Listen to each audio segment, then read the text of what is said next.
Hey, welcome back to Math with Patrick. Today is October 19th, and we're solving problem 292 from the Daily Epsilon calendar. And we should show why the answer should be 19 for today, because it matches today's date.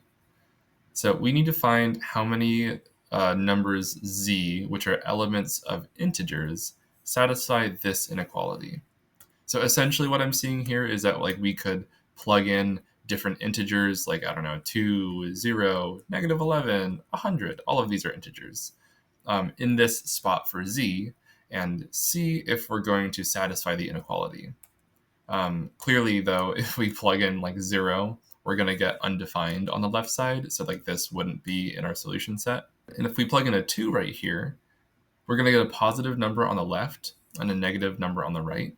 And so there's no way that a positive number is going to be less than or equal to a negative number. So actually, 2 doesn't work, neither does 100, because any positive integer right here is going to create a positive number. And then that won't satisfy this inequality. So already, right off the bat, I know that z is going to be less than 0. Essentially, z is a negative integer. I think to solve this, let's just solve for z. And so we can essentially just cross multiply here. But I'll just do it step by step, because with inequalities, if you multiply or divide by negative numbers, then you do need to flip the sign. The idea here is 1 is less than 2, say. But then if I negate both sides, this inequality is no longer true, because -1 is actually greater than -2. It's closer to the positive numbers. Okay. So let's see. Let's multiply both sides by this 11. I think that's pretty easy to do. It's not a negative number, so I don't need to flip my sign. Then let's multiply both sides by z. So we get -4z on the right side. And here we actually do need to flip the sign. Z is a negative integer. We already know that z can't be positive right here. And so z is always going to be negative. And that means that I've just multiplied both sides by a negative number. So I'm going to flip the sign, but then when I divide both sides by this -4, I'm going to flip the sign right back. So now we have this as our inequality when we have solved for z. And let's also stick z is less than 0 on this, just so now we have a double inequality to look at.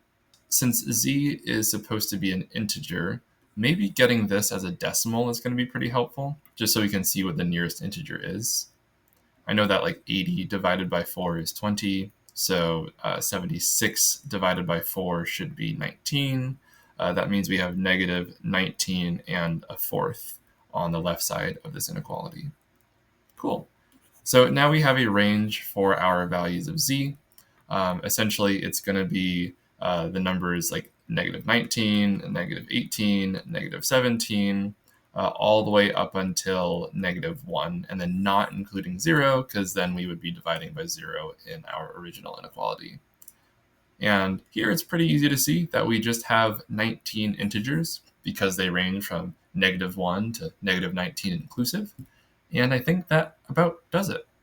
So I guess it makes sense, right, that -7 is less than this fraction right here. And apparently this is going to be true all the way up to -7/19.